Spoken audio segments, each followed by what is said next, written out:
$3. That's all I have for my birthday cake. The young woman's whisper barely reached the bakery clerk, who looked down at the crumpled bills with genuine sorrow. Outside, snow fell on the quiet street, while inside, Emma sat frozen in her wheelchair, staring at the smallest cake in the display. $4.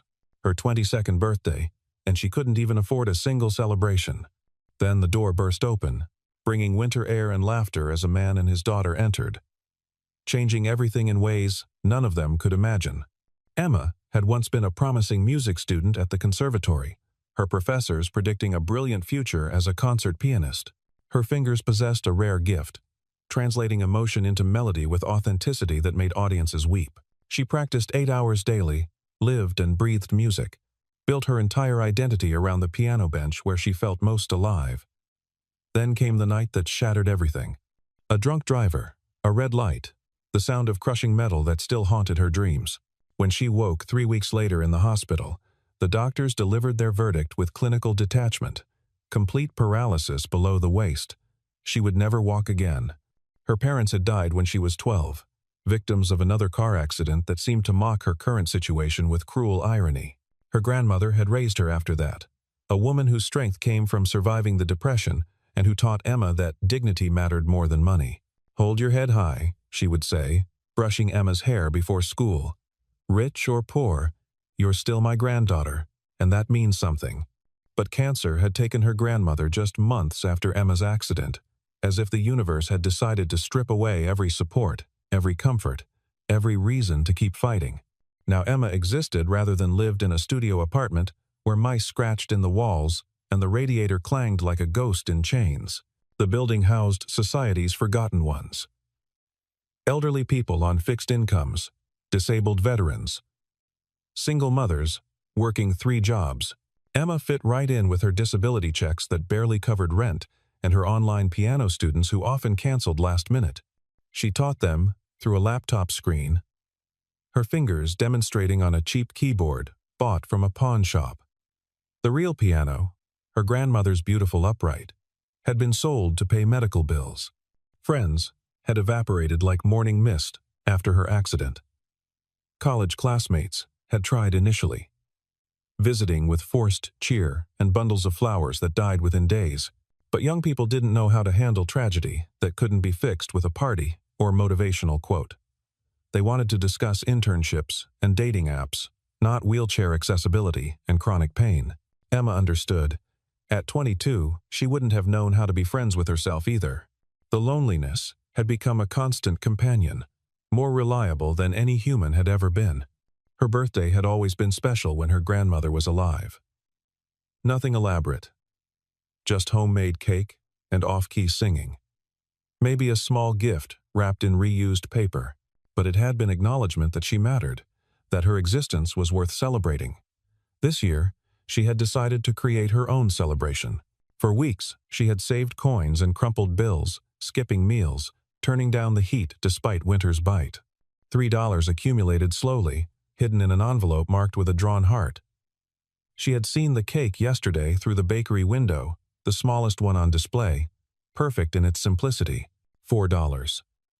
She had counted her money 7 times, as if desperation might somehow multiply it. Mathematics remained unmoved by human need. Daniel Thompson stood at 6 feet tall, his brown hair slightly disheveled from the wind outside. Despite being worth several $1,000,000 from his tech company that specialized in cybersecurity, he dressed like any other suburban father: jeans, flannel shirt, comfortable boots. He had learned long ago that money couldn't buy the things that mattered.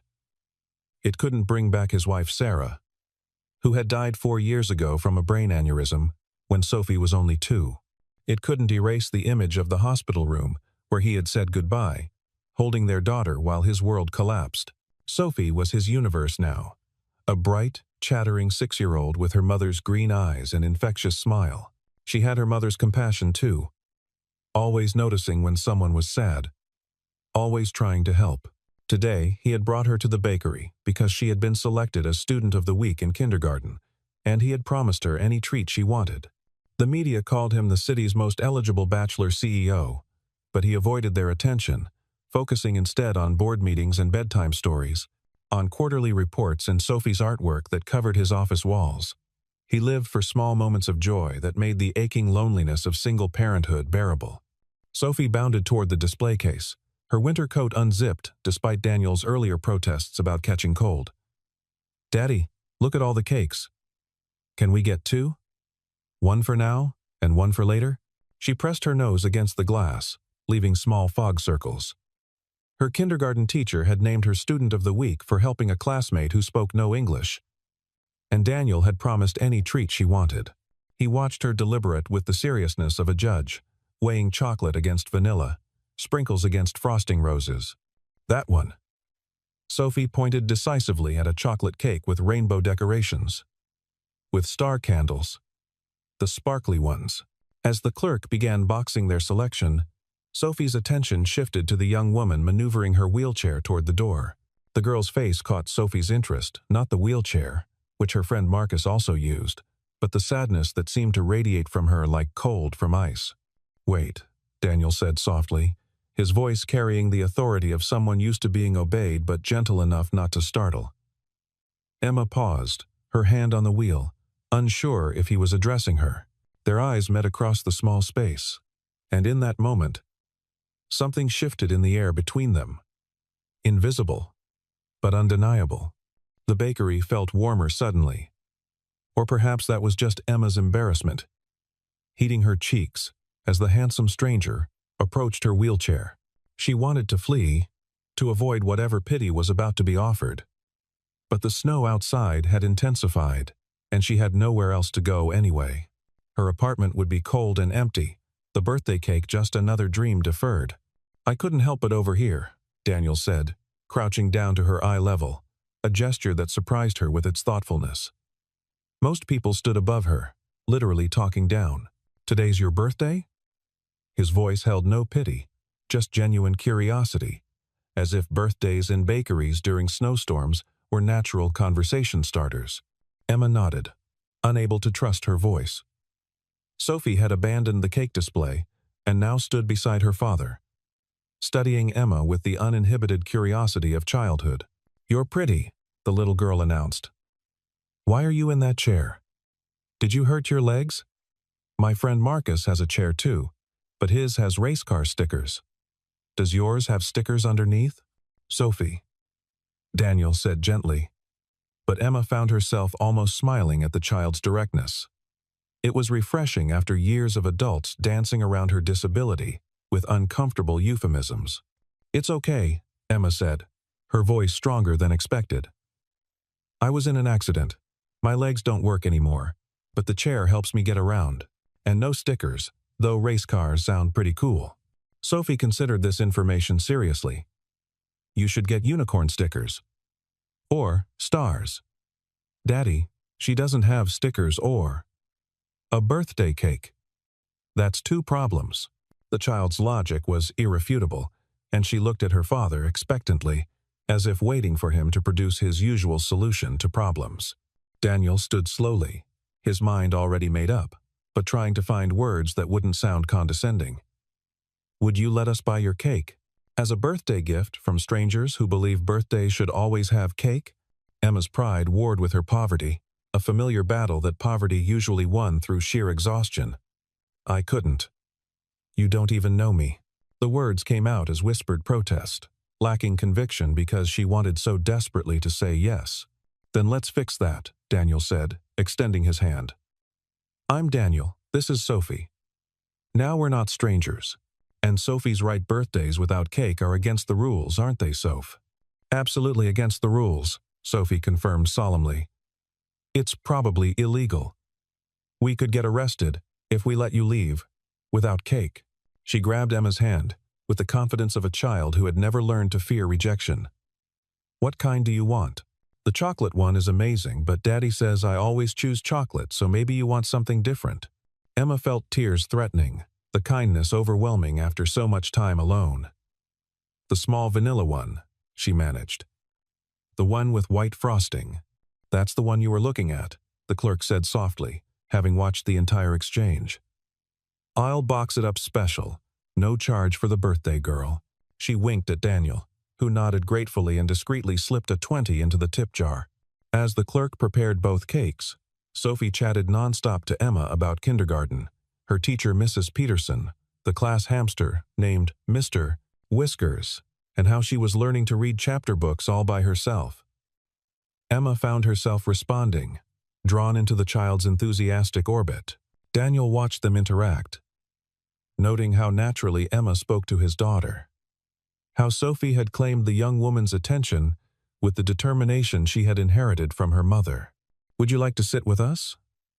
Daniel asked as the clerk handed over the boxed cakes.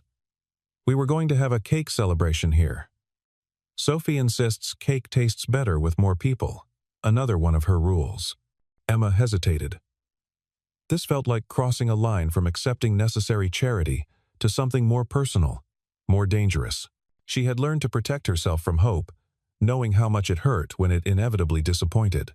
But Sophie was already pushing a chair aside to make room for the wheelchair, chattering about which table had the best view of the snow. Just for a few minutes, Emma agreed, telling herself it was for the child's sake. Not because the man's brown eyes held a warmth she hadn't seen directed at her in 2 years. They settled at a small table by the window, the world outside turning white and soft. The clerk brought plates and forks, smiling knowingly as she set them down. Sophie insisted they sing "Happy Birthday," her voice high and sweet while Daniel's baritone provided harmony. Other customers joined in spontaneously, creating an impromptu chorus that made Emma's carefully constructed walls begin to crack. When they finished, Sophie commanded her to make a wish. Emma closed her eyes, trying to think of something small enough to be possible. Not to walk again, that was beyond even birthday magic. Not for her parents or grandmother back. Death was permanent, maybe just for this moment to last a little longer, for the warmth of unexpected kindness to delay the cold return to reality. She blew out the single candle the clerk had added, and Sophie cheered as if Emma had accomplished something magnificent. "What did you wish for?" Sophie asked, then immediately covered her mouth. "Wait, you can't tell, or it won't come true. That's another rule." "So many rules," Emma said, surprising herself by actually smiling. "How do you keep track?" "I have a list," Sophie said seriously. "In my unicorn notebook. Daddy bought it for me after Mommy went to heaven because he said I could write letters to her in it." The casual mention of death shifted the atmosphere. Emma looked at Daniel, seeing new shadows in his eyes, understanding suddenly that she wasn't the only one at this table carrying loss. "I'm sorry," she said quietly. 4 years ago, Daniel said simply. Brain aneurysm. No warning. No goodbye. Just gone. He cut a piece of cake for Sophie. His movements automatic. You learn to live around the absence, not through it or over it. Around it. Like water finding its way around a stone. Emma understood exactly.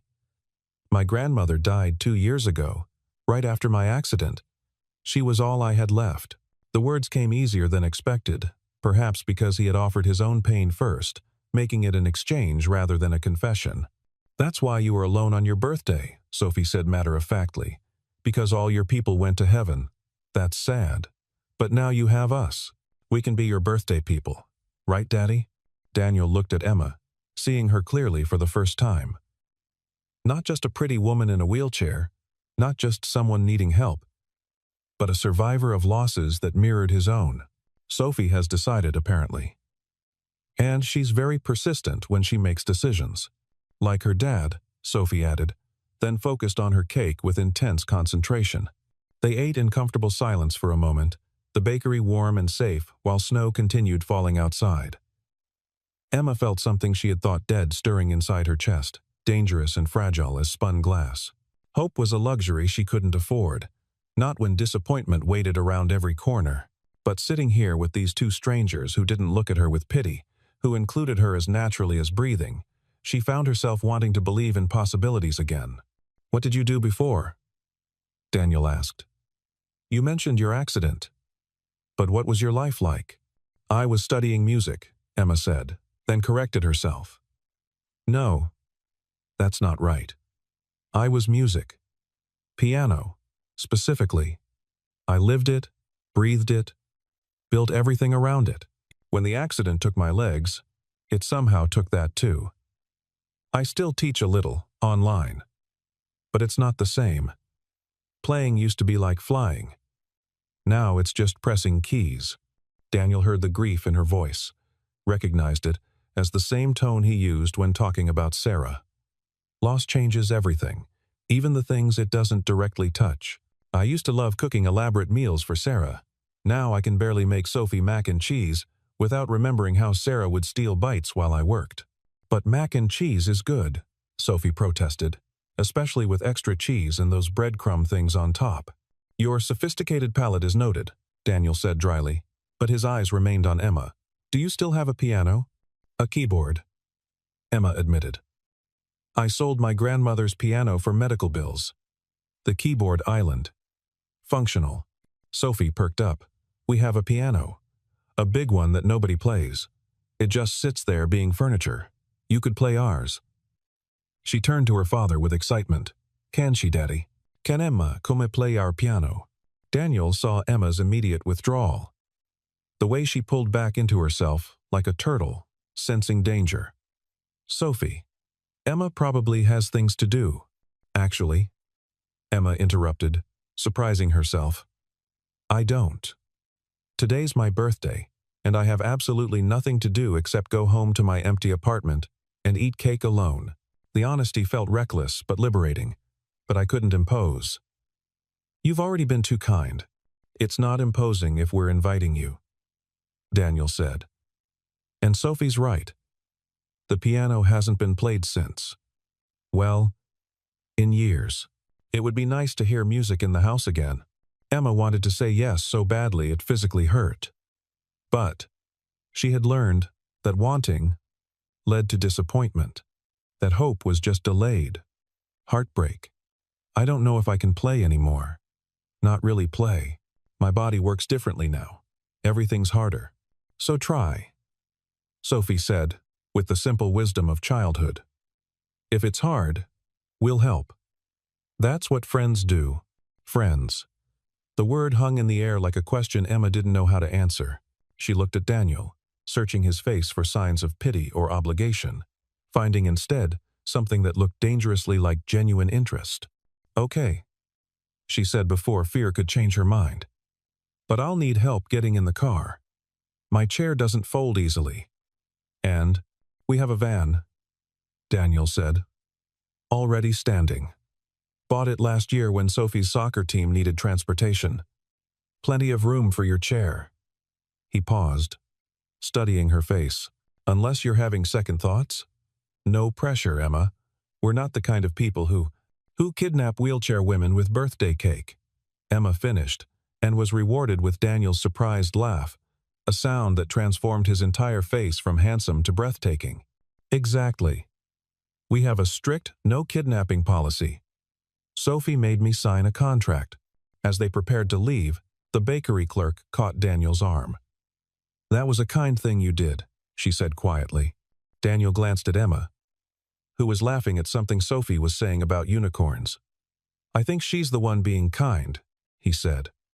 We've been alone in our grief for so long. Sophie and I. Maybe we need her more than she needs us. The drive to Daniel's house took them through neighborhoods that gradually shifted from Emma's familiar working-class streets to tree-lined avenues where houses sat back from the road like shy giants. Emma felt increasingly out of place, her thrift store coat shabby against the van's leather seats. But Sophie kept up a steady stream of chatter from her car seat, pointing out Christmas decorations that were already appearing despite it being early November, telling Emma about each house as if she were a tour guide. That's where Mrs. Henderson lives. She has 7 cats but pretends she only has 2 because there's a rule about how many pets you can have. And that blue house is the Johnsons. They give out full-size candy bars on Halloween. Oh, and that's our house. Emma's breath caught. The house was beautiful but not ostentatious. A 2-story colonial with white pillars and black shutters. The kind of home she had imagined living in back when the future had seemed full of possibility. Daniel pulled into the garage, and Emma felt panic rising. What was she doing here? These people lived in a different world, one where wheelchairs and thrift store clothes didn't belong. "You okay?" Daniel asked softly, correctly reading her expression. "We can take you home, if you'd prefer." "No," Emma said quickly, then more calmly. "No, I'm fine. It's just, your house is lovely." "It's too big," Daniel said, getting out to help with her chair. "Sarah wanted a large family. We bought it planning for 4 kids, maybe 5. Now it's just Sophie and me rattling around in all this space." The interior was warm, and lived in despite its size. Children's artwork covered the refrigerator. Sophie's toys were scattered across the living room floor, and photographs filled every surface, most featuring a beautiful red-haired woman who could only be Sarah. Emma expected to feel jealous, but instead felt only sadness for the love Daniel had lost. The piano sat in what must have been intended as a formal living room, but had been transformed into Sophie's art studio. Easels held paintings in various stages of completion, and the floor was protected by plastic sheets splattered with paint. The piano itself was a Steinway Grand, its black surface gleaming despite the thin layer of dust. "It needs tuning," Daniel said apologetically. "I've been meaning to call someone." Emma wheeled herself to the bench, her hands trembling as she lifted the fallboard. The keys were cool under her fingers, ivory and ebony waiting patiently for someone to bring them back to life. She played a simple scale, listening to the tone. It did need tuning, but not badly. Her hands found a C major chord, then a progression. And suddenly, she was playing, not performing, not practicing, just playing. A simple melody at first. Something her grandmother used to hum while cooking. Then variations that grew increasingly complex as her fingers remembered their purpose. Sophie stood transfixed, her mouth open in wonder. Daniel leaned against the doorframe, watching Emma transform from a broken woman in a wheelchair to something luminous and whole. The music filled the house, chasing away shadows that had lived there for 4 years, bringing warmth to rooms that had been just spaces to exist. When Emma finally stopped, her face wet with tears she hadn't noticed falling, Sophie exploded into applause. That was magic. Real magic. "Daddy, did you hear?" It was like the house was singing. "I heard," Daniel said quietly. His own eyes were suspiciously bright. "That was, Emma, that was extraordinary." "I haven't played like that since before," Emma said, her voice wondering. "I didn't think I could anymore. The music felt dead inside me.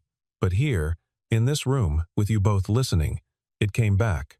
Sophie climbed onto the piano bench beside Emma, careful not to crowd her. "Will you teach me?" "I want to make magic too." Emma looked at Daniel, questioning. He nodded, a smile playing at his lips. "If you're willing." "I've been meaning to find her a teacher, but somehow it never felt right. Maybe because we were waiting for you." The words hung in the air, weighted with meaning neither of them was ready to acknowledge. Emma turned back to Sophie. "I can teach you, but it takes practice, every day, even when you don't feel like it." "I practice soccer every day," Sophie said seriously. "And brushing teeth. And being kind. Though Daddy says that one should come naturally." They spent the rest of the afternoon at the piano, Emma showing Sophie basic finger positions while Daniel worked in the dining room, his laptop open but his attention clearly on the two at the piano. The domestic sounds, Sophie's giggles, Emma's patient corrections, the tentative notes becoming more confident, created a tapestry of normalcy that made Daniel's chest ache with longing for something he hadn't dared hope for. When evening came, Daniel insisted Emma stay for dinner. Nothing fancy, just spaghetti. Sophie's favorite. "With garlic bread?" Sophie asked hopefully. "Would I dare serve spaghetti without garlic bread? There are probably rules against it." The meal was simple but perfect, the kind of easy family dinner Emma had missed for years. Sophie dominated the conversation, telling elaborate stories about school while Daniel occasionally interjected corrections or clarifications. Emma found herself laughing more than she had in months, drawn into their warm orbit. After dinner, Sophie begged to show Emma her room. It was an explosion of pink and purple, unicorns covering every surface. "This is Mr. Bubbles," Sophie said, presenting a well-worn stuffed elephant. "And this is my mom." She pointed to a photo on her nightstand, Sarah laughing. holding a baby Sophie. She was beautiful, Emma said honestly. Daddy says I look like her, but I think I look like me, Sophie said philosophically. As the evening wound down, Daniel drove Emma home, Sophie asleep in the back seat. Thank you, he said as they pulled up to her building. For playing for us, for dinner, for making Sophie laugh, for making the house feel alive again. Thank you for the cake, Emma said, for treating me like a person instead of a problem to be solved. You're not a problem, Emma. You're… He paused, searching for words. You're a gift we didn't know we needed. Inside her apartment, the silence felt heavier than usual. But for the first time in years, it didn't feel permanent. 3 days passed before Daniel called. Emma had convinced herself the afternoon had been a fluke. A moment of kindness that wouldn't be repeated. But his voice on the phone was warm and certain. Sophie hasn't stopped talking about you. She's been practicing finger exercises on the kitchen table. I think we need to make this official. Piano lessons? Twice a week? I'll pay your regular rate, of course. $20 an hour, Emma said, embarrassed by how little it sounded. That's ridiculous. Professional teachers charge at least $60. We'll do $75. Daniel, that's too much. It's fair. Wednesday? And Saturday? I can pick you up. Emma wanted to refuse, to protect herself from the hope that was building despite her best efforts. But the thought of seeing them again, of playing that beautiful piano, of being part of something larger than her own survival, was too tempting. Okay, she agreed. Wednesdays and Saturdays. The first official lesson was a revelation. Sophie was a natural student, eager and focused, with an intuitive understanding of rhythm. Emma found herself planning lessons with extra care, creating exercises that would challenge but not frustrate. Daniel worked from home that day, and the sound of him typing in the next room created a domestic backdrop that made Emma's heart ache with longing. You're a wonderful teacher, Daniel said afterward, as Sophie ran upstairs to get something she wanted to show Emma. Patient but demanding. Exactly what she needs. She's easy to teach. She wants to learn. That makes all the difference. She wants to impress you, Daniel corrected. She's been telling everyone at school about her piano teacher who makes magic with music. Before Emma could respond, Sophie returned with a handful of drawings. I made these for you. This one is you at the piano, and this one is all of us having cake, and this one is what I think your apartment looks like but with unicorns. Emma studied the drawings, her throat tight with emotion. In Sophie's artistic vision, Emma wasn't in a wheelchair. She was simply part of the family tableau, no different from Daniel or Sophie herself. Weeks passed in a rhythm of lessons and lingering conversations. Daniel started joining them at the piano sometimes, his bass voice harmonizing with Sophie's soprano as Emma played. These moments felt dangerous in their perfection, like glimpses of a life that wasn't really hers. One Saturday in early December, Emma arrived to find the house being decorated for Christmas. A massive tree dominated the living room, and Sophie was vibrating with excitement. We're decorating. You have to help. It's tradition. I don't think your traditions include me, Emma said gently. They do now, Sophie said firmly. Right, Daddy? Daniel appeared with boxes of ornaments, his smile warm. Right. Emma's part of our traditions now. They spent the afternoon decorating, Daniel lifting Sophie to reach higher branches while Emma sorted ornaments and told them stories about each one. When they reached a delicate glass angel, Sophie grew quiet. This was Mommy's favorite, she said. She always put it on top. Daniel's face tightened, but he took the angel carefully. Would you like to do it this year, sweetheart? Sophie shook her head. You do it. But Emma should watch. As Daniel lifted Sophie to place the angel, Emma felt the weight of being allowed into this intimate moment. She was an outsider witnessing private grief, yet Sophie had insisted she belong here. Perfect, Sophie declared, then looked at Emma. Next year you can help place it. Next year. The assumption that Emma would still be in their lives made her chest tight with hope and fear in equal measure. That evening, after Sophie had fallen asleep on the couch, Daniel sat beside Emma on the piano bench.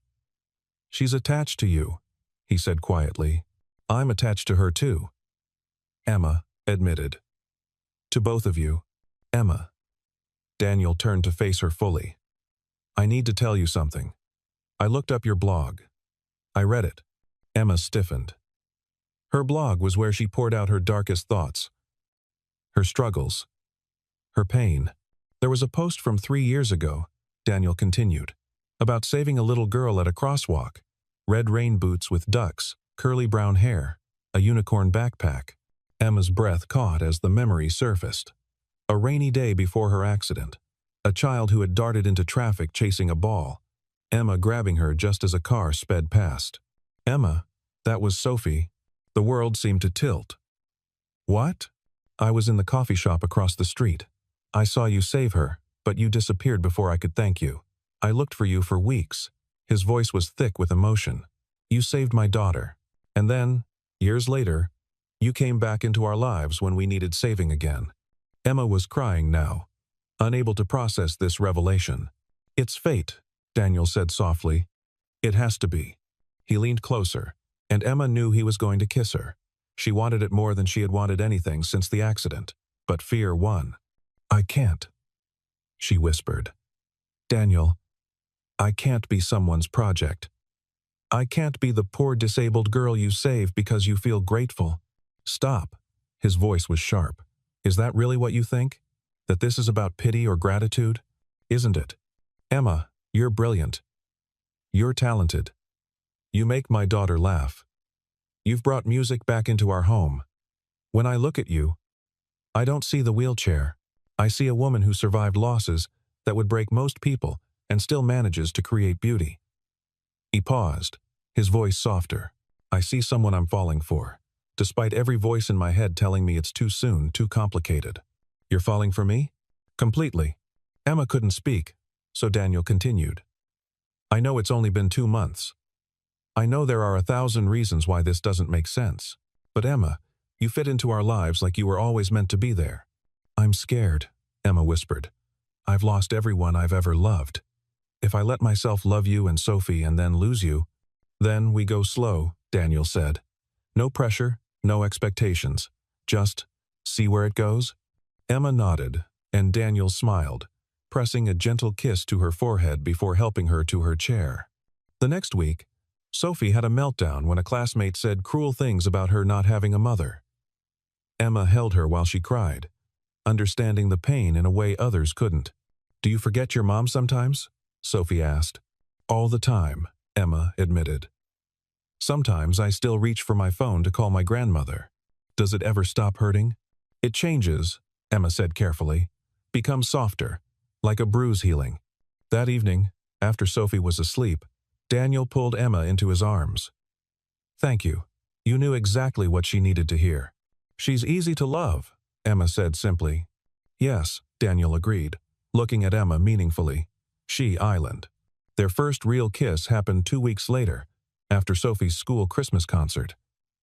Emma had attended, sitting in her wheelchair, in the accessible section, while Daniel stood nearby. Sophie had waved enthusiastically from the stage, pointing Emma out to her friends as my piano teacher.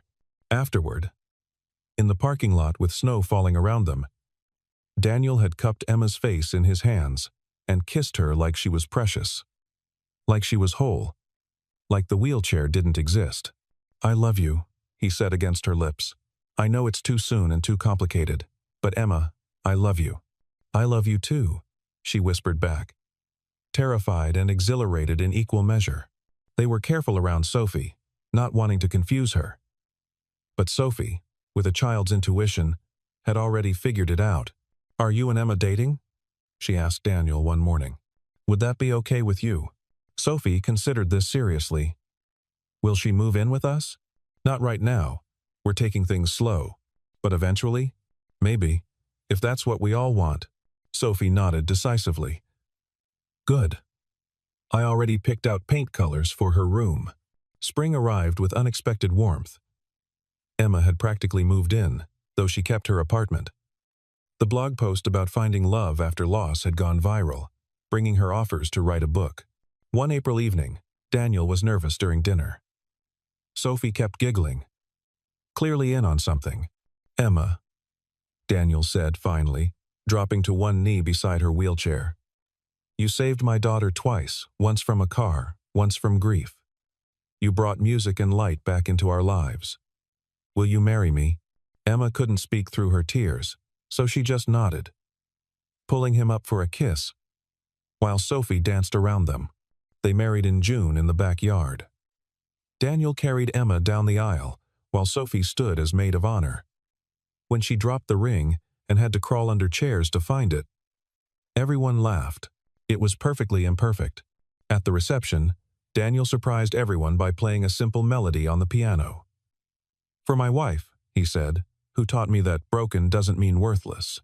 The bakery clerk who had witnessed their first meeting gave a toast. $3 for a birthday cake led to this. Never underestimate the power of kindness. They opened a piano school for disabled children called Keys to Hope. Emma wrote her book, dedicating it to her grandmother, Sophie, and Daniel. The signing was held at the bakery where it all began. This story started with a birthday wish. Emma told the crowd, "I wished for something small, just to matter for one day. What I got was a reminder that we all matter, every day, to someone." Sophie, now 8, stood up in the audience. "Tell them about the tradition." Emma smiled. "Every year on my birthday, we go to the bakery and buy cake for someone who needs it. Last year, it was an elderly man. This year, a teenage mom. We never tell them why, just that birthdays should be celebrated." The tradition spread. The bakery started a pay-it-forward cake fund. Hundreds of cakes were given away each year, each one potentially changing a life. Years later, when Sophie was 16, she wrote her college essay about finding her second mother over a birthday cake. She got into every school she applied to. The night before Sophie left for college, they went to the bakery one last time as a family. "I'm scared," Sophie admitted. "Good," Emma said. "All the best adventures start with fear." "Were you scared that day when Dad first talked to you?" "Terrified. I almost left. But you stayed. Your dad made me feel seen. And you grabbed my hand and decided I belonged to you." Daniel cleared his throat. Emotional. "You saved us." We saved each other," Emma corrected. "That's what family does." The piano school grew to multiple locations. The book became a series. The blog became a foundation. But at the center was a simple truth. A woman with $3 met a single father, and together they built something beautiful from broken pieces. On Emma's 30th birthday, she sat at the piano in their home, playing while Daniel worked, and Sophie, home from college, painted.